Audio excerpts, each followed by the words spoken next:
El libro de Esther, capítulo 1. Estos hechos sucedieron en los días del rey Jerjes, quien reinó sobre 127 provincias, desde la India hasta Etiopía. En esa época, Jerjes gobernaba su imperio desde el trono real, ubicado en la fortaleza de Susa. En el tercer año de su reinado, hizo un banquete para todos sus nobles y funcionarios.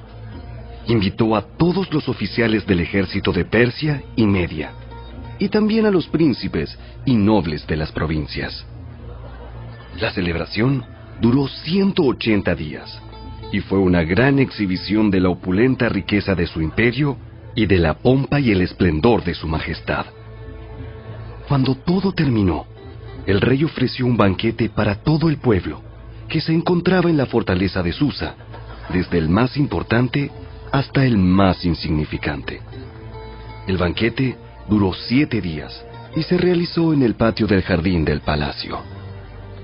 El patio estaba elegantemente decorado con cortinas de algodón blanco y colgantes azules, sostenidos con cuerdas de lino y cintas de color púrpura que pasaban por anillos de plata incrustados en columnas de mármol. Había divanes de oro y de plata sobre un piso de mosaicos de cuarzo, mármol, nácar y otras piedras costosas. Las bebidas se servían en copas de oro de distintos diseños, y había vino real en abundancia, lo cual reflejaba la generosidad del rey.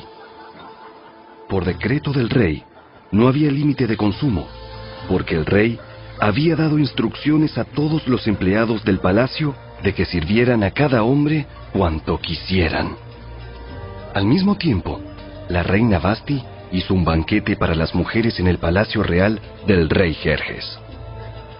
Al séptimo día de la fiesta, cuando el rey Jerjes estaba muy alegre a causa del vino, les ordenó a los 7 eunucos que lo servían, Meumán, Vista, Carbona, Victa, Abacta, Setar y Carcas, que le trajeran a la reina Vasti con la corona real en la cabeza. Quería que los nobles y los demás hombres contemplaran su belleza, porque era una mujer sumamente hermosa. Pero cuando le comunicaron la orden del rey a la reina Vasti, ella se negó a ir. Esa respuesta enfureció al rey y lo hizo arder de enojo. Entonces, el rey consultó de inmediato con sus sabios consejeros, quienes conocían todas las leyes y costumbres persas, porque siempre les pedía consejo. Sus nombres eran Carcena, Setar, Admata, Tarsis, Meres, Marcena y Memucán, 7 nobles de Persia y Media. Esos hombres se reunían frecuentemente con el rey y ocupaban los cargos más altos del imperio. ¿Qué debe hacerse con la reina Vasti? ¿Qué sanción impone la ley para una reina que se niega a obedecer las órdenes que el rey le envía debidamente por medio de sus eunucos? Memucán contestó al rey y a los nobles: La reina Vasti ofendió no solo al rey, sino también a cada noble y ciudadano del imperio. Ahora, en todas partes, las mujeres comenzarán a despreciar a sus maridos cuando se enteren de que la reina Vasti se negó a presentarse ante el rey. Antes de que termine este día, las esposas de todos los nobles del rey en toda Persia y Media oirán lo que hizo la reina y empezarán a tratar a sus maridos de la misma manera. Nada pondrá fin a su desprecio y enojo. Así que, si al rey le agrada, sugerimos que emita un decreto por escrito, una ley de los persas y los medos que no pueda ser revocada. Debería ordenar que la reina Vasti sea excluida para siempre de la presencia del rey Jerjes y que el rey elija otra reina más digna que ella. Cuando se publique este decreto en todo el vasto imperio del rey, los maridos de todas partes, sea cual fuere su rango, recibirán el respeto que merecen de parte de sus esposas. El rey y sus nobles Consideraron que esa propuesta tenía sentido, así que el rey siguió el consejo de Memucán. Envió cartas por todo el imperio, a cada provincia en su propio sistema de escritura y en su propio idioma, proclamando que todo hombre debía ser jefe en su propia casa y decir lo que le viniera en gana.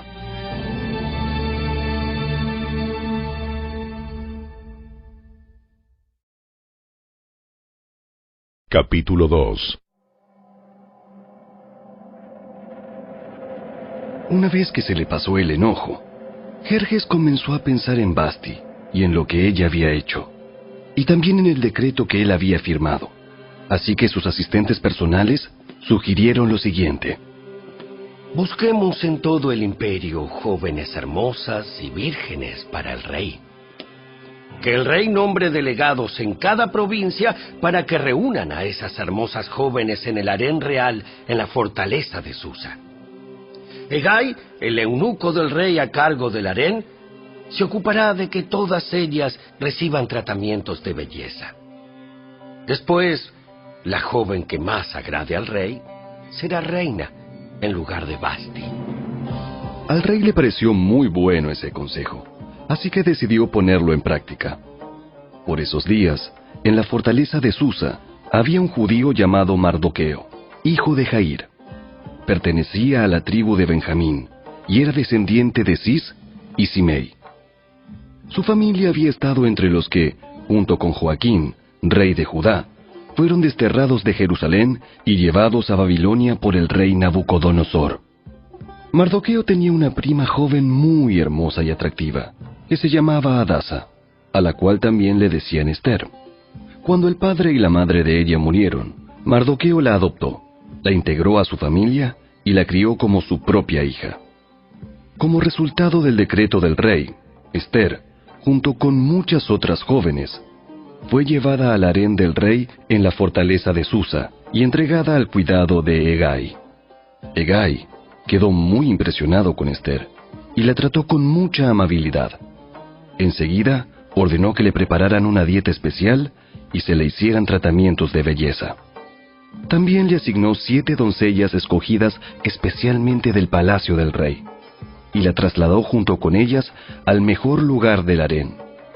Ester no le había revelado a nadie su nacionalidad ni su trasfondo familiar porque Mardoqueo le había ordenado que no lo hiciera.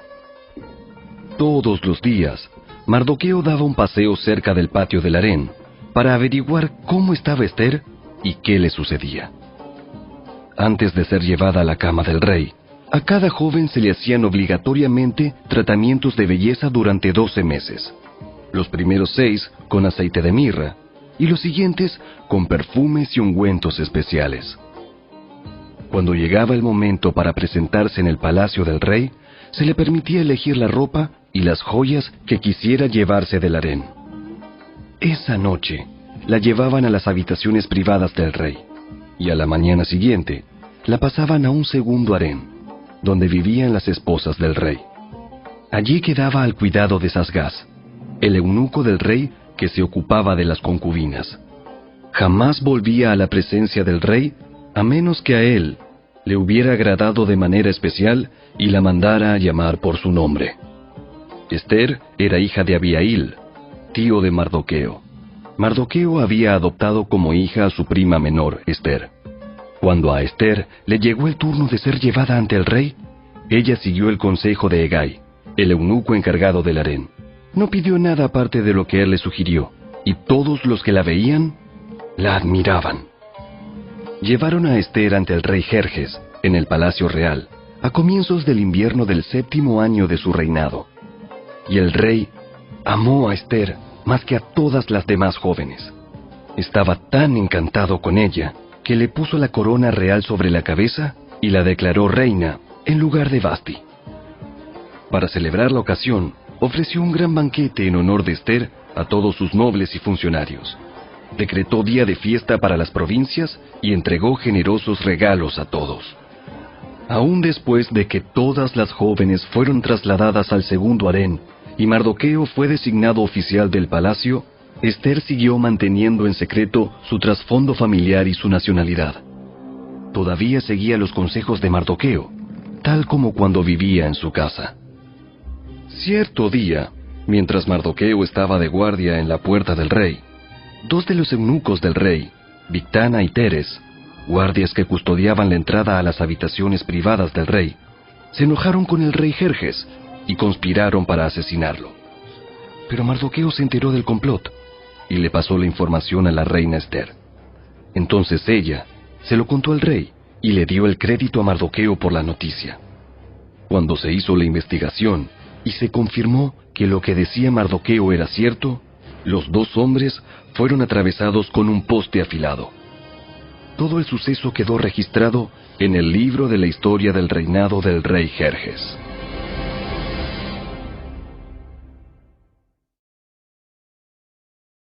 Capítulo 3.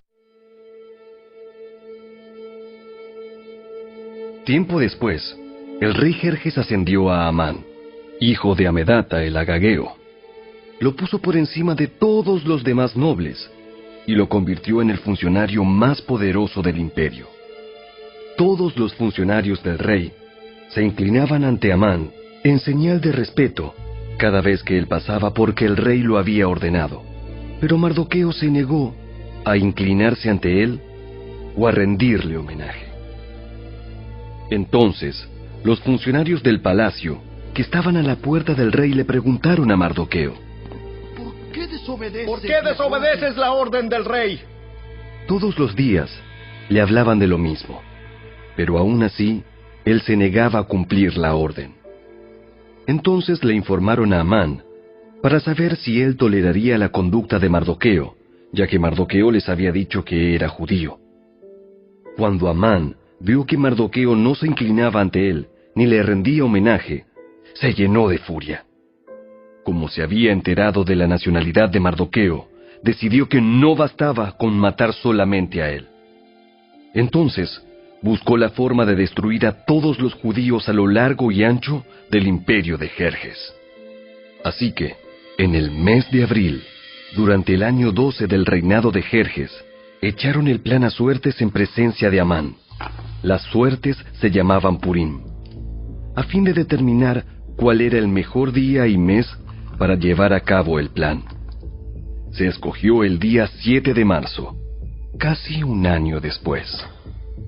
Luego, Amán se acercó al rey Jerjes y le dijo: Hay cierta raza dispersada por todas las provincias del imperio que se mantiene aislada de todas las demás.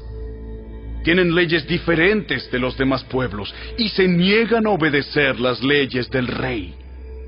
Por lo tanto, no conviene a los intereses del rey que ese pueblo siga con vida. Si al rey le agrada, emita un decreto para destruirlos, y yo donaré 10,000 bolsas grandes de plata a los administradores del imperio para que los depositen en la tesorería del reino. El rey estuvo de acuerdo, y para confirmar su decisión, se quitó del dedo el anillo con su sello oficial y se lo entregó a Amán, hijo de Amedata el Agageo, el enemigo de los judíos. El rey dijo: Tanto el dinero como el pueblo son tuyos, para que hagas con ellos lo que mejor te parezca. Así que, el 17 de abril, citaron a los secretarios del rey y se escribió un decreto tal como lo dictó Amán. Lo enviaron a los funcionarios del rey de más alta posición, a los gobernadores y a los nobles de cada provincia en sus propios sistemas de escritura y en sus propios idiomas. El decreto se redactó en nombre del rey Jerjes y fue sellado con el anillo del rey. Se enviaron comunicados a todas las provincias del imperio mediante mensajeros veloces, con orden de matar, masacrar y aniquilar a todos los judíos, jóvenes y ancianos, incluso las mujeres y los niños, en un solo día. El plan estaba programado para el 7 de marzo del año siguiente. Las pertenencias de los judíos serían entregadas a los que los mataran. Una copia del decreto debía emitirse como ley en cada provincia y proclamarse a todos los pueblos, a fin de que estuvieran preparados para cumplir con su deber el día señalado. Por orden del rey, se despachó el decreto mediante mensajeros veloces y también se proclamó en la fortaleza de Susa. Luego, El rey y Amán se sentaron a beber. Pero la ciudad de Susa entró en confusión.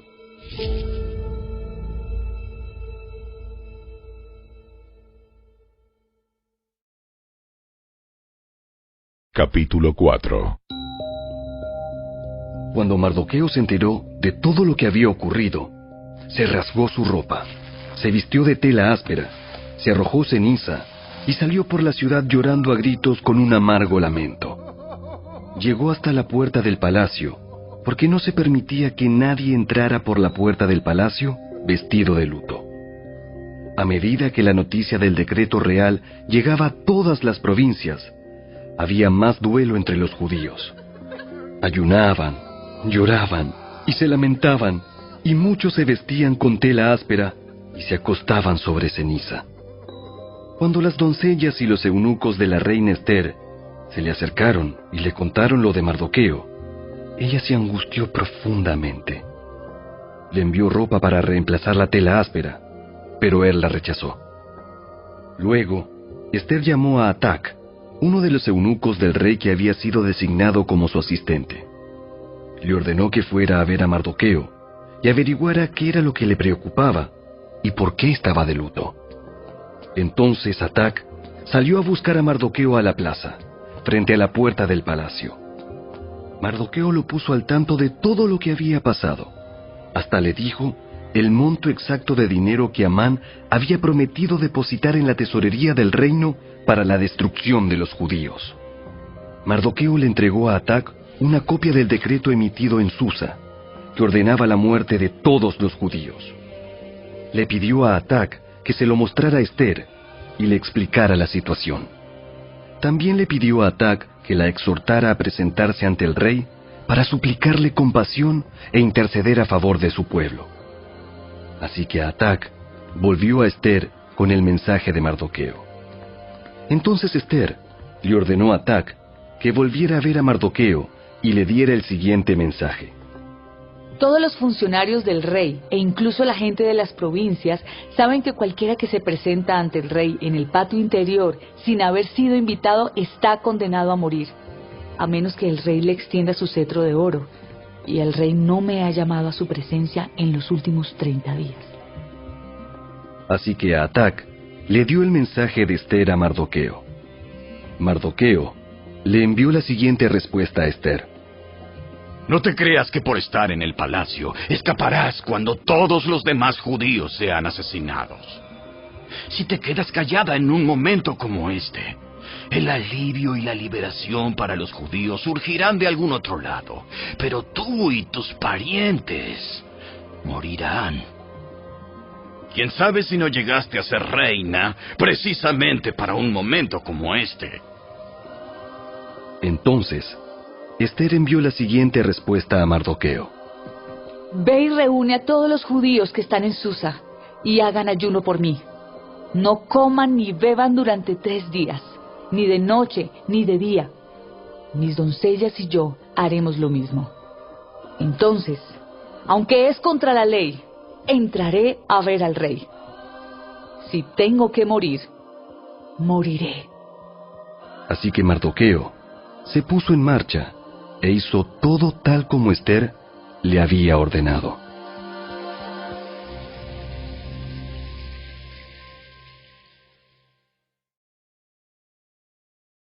Capítulo 5.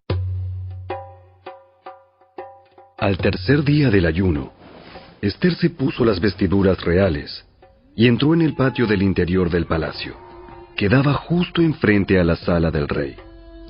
El rey estaba sentado en su trono real, mirando hacia la entrada. Cuando vio a la reina Ester de pie en el patio interior, ella logró el favor del rey y él le extendió el cetro de oro. Entonces Ester se acercó y tocó la punta del cetro. Entonces el rey le preguntó: ¿Qué deseas, reina Ester? ¿Cuál es tu petición? Te la daré aun si fuera la mitad del reino. Y Ester contestó: Si al rey le agrada, venga el rey con Amán hoy al banquete que preparé para el rey. El rey se dirigió a sus asistentes y dijo: Díganle a Amán que venga deprisa a un banquete, como lo ha solicitado Esther. Así que el rey y Amán fueron al banquete preparado por Esther. Mientras bebían vino, el rey le dijo a Esther: Ahora dime lo que realmente quieres. ¿Cuál es tu petición? Te la daré, aun si fuera la mitad del reino. Esther contestó: Mi petición y mi más profundo deseo es que, si he logrado el favor del rey, y si al rey le agrada conceder mi petición y hacer lo que le pido, le ruego que venga mañana con Amán al banquete que prepararé para ustedes. Entonces explicaré de qué se trata todo este asunto. Amán salió muy contento del banquete. Sin embargo, cuando vio a Mardoqueo sentado a la puerta del palacio, y que no se puso de pie ni tembló de miedo ante su presencia, se enfureció mucho. No obstante, se contuvo y se fue a su casa. Luego, Amán reunió a sus amigos y a Zeres, su esposa, y se jactó ante ellos de su gran riqueza y de sus muchos hijos. Hizo alarde de los honores que el rey le había dado, y de la forma en que lo había ascendido por encima de todos los otros nobles y funcionarios. Amán también añadió: Y eso no es todo. La reina Esther nos invitó exclusivamente al rey y a mí a un banquete que preparó para nosotros. Y me invitó a cenar mañana nuevamente con ella y con el rey. Sin embargo, todo eso no vale nada mientras vea al judío Mardoqueo sentado allí, a la puerta del palacio. Entonces Zeres, la esposa de Amán, y todos sus amigos sugirieron: Levanta un poste afilado. Levanta un poste afilado que mida 23 metros de altura. Y mañana por la mañana, pídele al rey que atraviese a Mardoqueo en el poste. Después de eso podrás seguir alegremente tu camino al banquete con el rey. A Amán le gustó la idea y ordenó que colocaran el poste.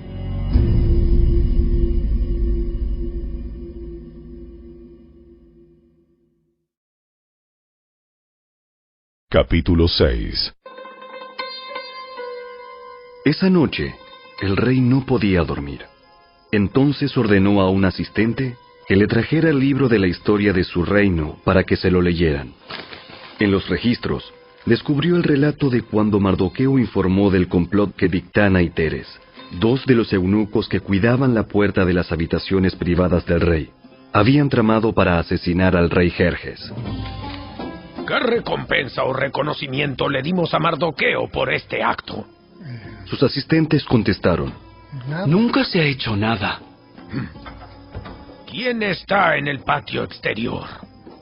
Resulta que Amán acababa de llegar al patio exterior del palacio para pedirle al rey que atravesara a Mardoqueo en el poste que había preparado. Entonces, los asistentes contestaron al rey: Es Amán el que está en el patio. ¡Háganlo pasar! Entonces, Amán entró, y el rey dijo: ¿Qué debo hacer para honrar a un hombre que verdaderamente me agrada? Amán pensó para sí: ¿A quién querría honrar el rey más que a mí? Así que contestó: Si el rey desea honrar a alguien, debería sacar uno de los mantos reales que haya usado el rey, y también un caballo que el propio rey haya montado. Uno que tenga un emblema real en la frente. Que el manto y el caballo sean entregados a uno de los funcionarios más nobles del rey, y que esta persona se asegure de que vistan con el manto real al hombre a quien el rey quiere honrar, y lo paseen por la plaza de la ciudad en el caballo del rey. Durante el paseo, que el funcionario anuncie a viva voz: Esto es lo que el rey hace a quien él quiere honrar. ¡Perfecto! ¡Rápido! Lleva mi manto y mi caballo y haz todo lo que has dicho con Mardoqueo, el judío que se sienta a la puerta del palacio. No pierdas ni un detalle de lo que has sugerido. Entonces Amán tomó el manto y se lo puso a Mardoqueo. Lo hizo montar el caballo del rey y lo paseó por la plaza de la ciudad, gritando: Esto es lo que el rey hace a quien él quiere honrar. Después, Mardoqueo regresó a la puerta del palacio, mientras que Amán se apresuró a volver a su casa desalentado y totalmente humillado. Cuando Amán le contó a su esposa, Ceres, y a todos sus amigos lo que había sucedido, sus sabios consejeros y su esposa dijeron: Ya que Mardoqueo, este hombre que te ha humillado, es de origen judío, jamás tendrás éxito con tus planes contra él. Oh, será tu ruina seguir oponiéndote a él. Mientras estaban hablando, llegaron los eunucos del rey y enseguida se llevaron a Amán al banquete que Ester había preparado.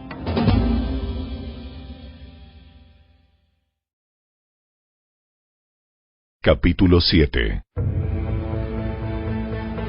Entonces el rey y Amán fueron al banquete de la reina Ester. En esta segunda ocasión, mientras bebían vino, el rey volvió a decir a Ester: Dime lo que desees, reina Ester.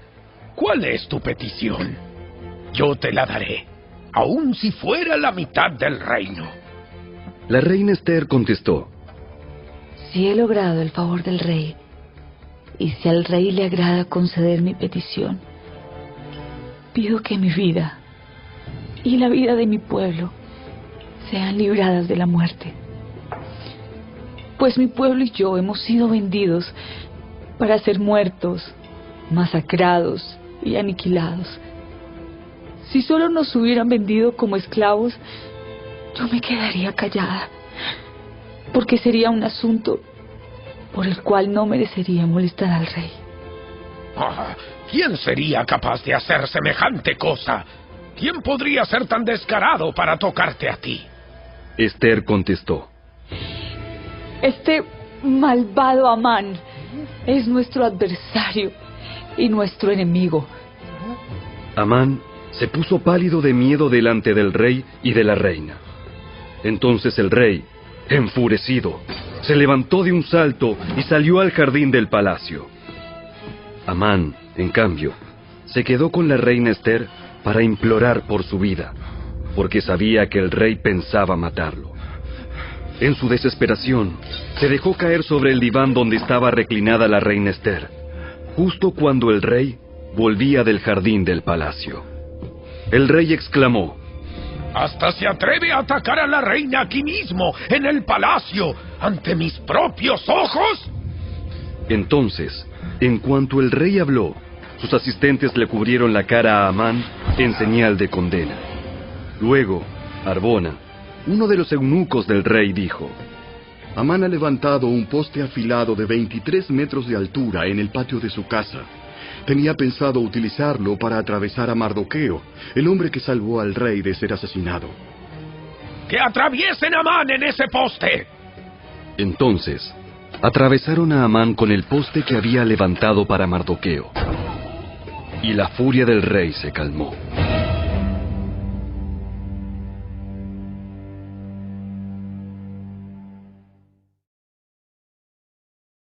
Capítulo 8.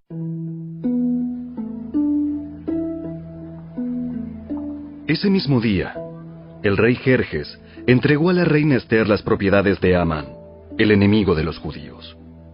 Luego, llevaron a Mardoqueo ante el rey, porque Ester le había contado al rey el parentesco que había entre ellos. El rey se quitó el anillo con su sello oficial, el cual había recuperado de Amán, y se lo dio a Mardoqueo.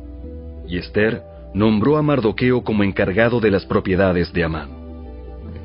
Luego Ester volvió a presentarse ante el rey, cayó a sus pies y le suplicó con lágrimas que detuviera el plan siniestro que Amán, el agageo, había conspirado contra los judíos. Nuevamente el rey extendió su cetro de oro hacia Ester, de modo que ella se levantó y permaneció de pie delante de él. Ester dijo: Si al rey le place y yo he logrado su favor, y si al rey le parece correcto y yo le resulto agradable, que se emita un decreto que anule las órdenes de Amán, hijo de Amedata, el agageo, quien ordenó la destrucción de los judíos en todas las provincias del rey. Pues, ¿cómo podría soportar ver a mi pueblo y a mi familia ser masacrados y destruidos? Entonces el rey Jerjes dijo a la reina Ester y a Mardoqueo, el judío: Le he dado a Esther las propiedades de Amán, a quien atravesaron en un poste porque trató de destruir a los judíos. Ahora envíen un mensaje a los judíos en nombre del rey, que exprese lo que ustedes quieran, y séllenlo con el anillo del rey. Sin embargo, recuerden que todo lo que ya se ha escrito en nombre del rey, y lo que se ha sellado con su anillo, jamás puede ser revocado. Así que, el 25 de junio, reunieron a los secretarios del rey, y se escribió un decreto tal como Mardoqueo lo dictó. Lo enviaron a los judíos y a los funcionarios de más alta posición, a los gobernadores y a los nobles de las 127 provincias, que se extendían desde la India hasta Etiopía. Este decreto se escribió en los propios sistemas de escritura y en los propios idiomas de cada pueblo del imperio, incluido el de los judíos.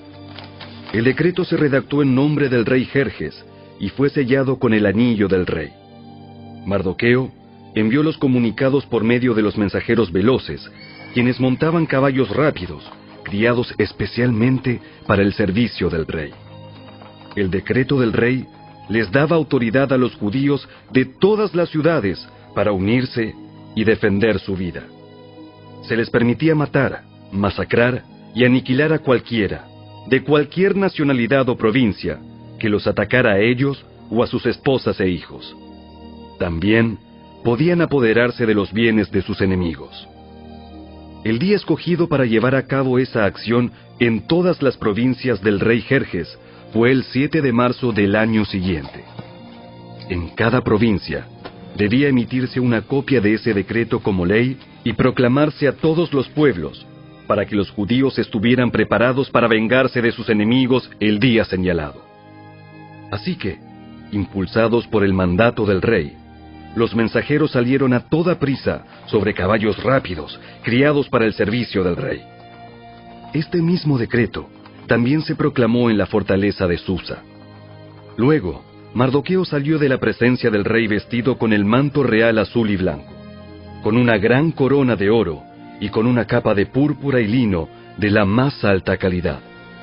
La gente de Susa también celebró el nuevo decreto, y los judíos se llenaron de gozo y alegría y recibieron honra en todas partes.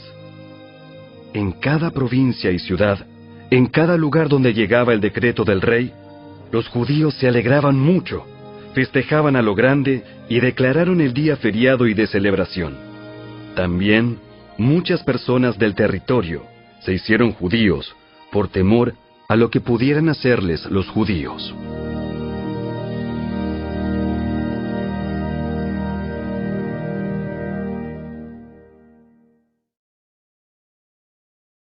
Capítulo 9. Así que, el 7 de marzo, los dos decretos del rey entraron en vigencia. Ese día, los enemigos de los judíos tenían la esperanza de dominarlos, pero ocurrió todo lo contrario. Fueron los judíos quienes dominaron a sus enemigos. Los judíos se reunieron en sus ciudades, en todas las provincias del rey, para atacar a todo el que intentara hacerles daño. Pero nadie pudo hacerles frente porque todos les tenían miedo. Además, todos los nobles de las provincias, los funcionarios de más alta posición, los gobernadores y los funcionarios reales ayudaron a los judíos por temor a Mardoqueo, pues a Mardoqueo lo habían ascendido a un alto cargo en el palacio del rey, y su fama se extendía por todas las provincias a medida que se hacía más y más poderoso. Así que, el día señalado, los judíos hirieron de muerte a sus enemigos a filo de espada. Mataron y aniquilaron a sus enemigos e hicieron lo que quisieron con quienes los odiaban. En la propia fortaleza de Susa, los judíos mataron a 500 hombres.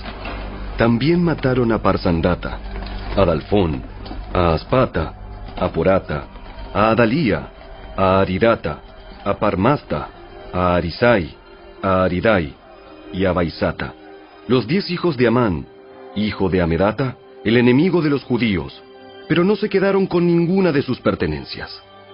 Ese mismo día, Cuando se le informó al rey el número de muertos en la fortaleza de Susa, hizo llamar a la reina Ester y le dijo: Los judíos mataron a 500 hombres solo en la fortaleza de Susa, además de los 10 hijos de Amán. Si aquí hicieron eso, ¿qué habrá pasado en el resto de las provincias? Ahora bien, ¿qué más quieres? Te será concedido. Dímelo y lo haré. Ester contestó: Si al rey le agrada que a los judíos de Susa se les dé permiso para hacer mañana lo que hicieron hoy, y que los cuerpos de los 10 hijos de Amán sean atravesados en un poste. El rey estuvo de acuerdo, y el decreto se hizo público en Susa. Atravesaron los cuerpos de los 10 hijos de Amán.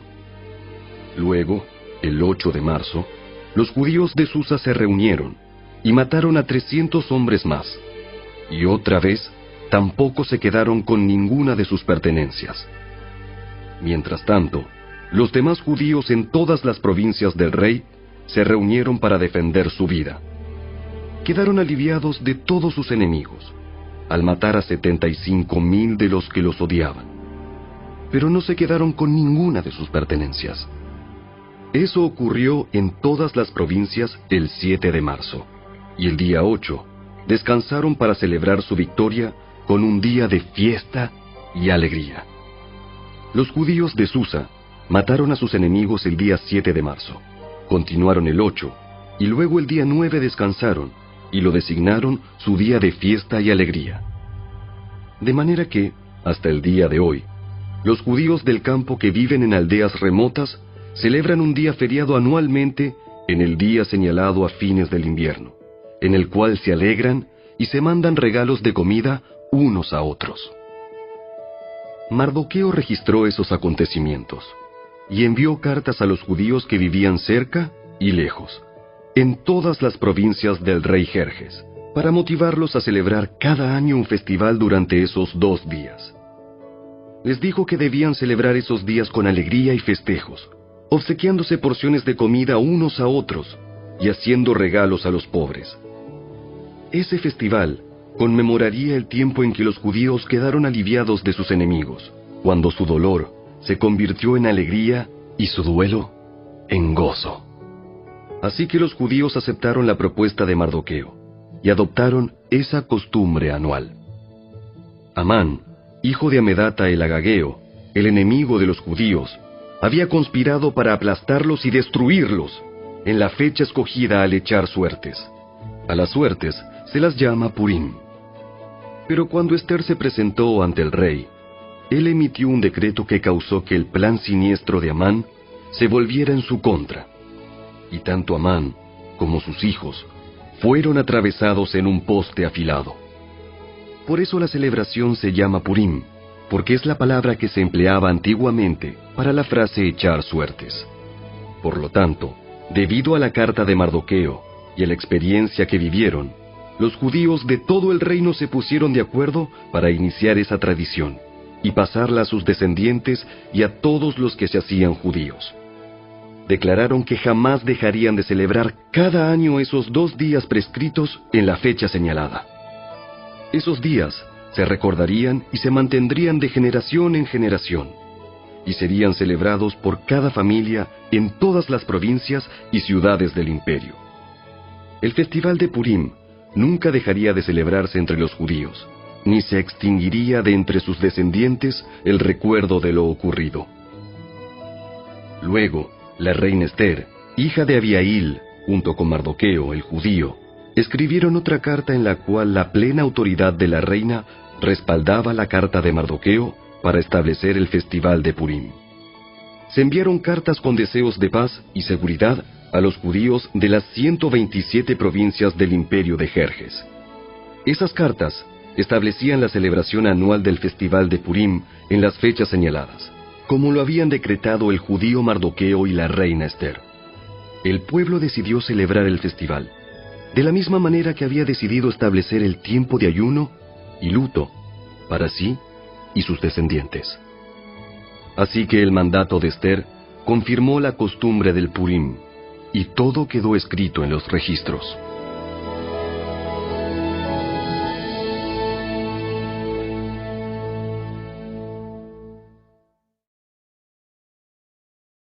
Capítulo 10. El rey Jerjes impuso un tributo en todo su imperio, incluso hasta las costas lejanas. Sus grandes logros y el relato completo de la grandeza de Mardoqueo, a quien el rey había ascendido, están registrados en el libro de la historia de los reyes de Media y Persia.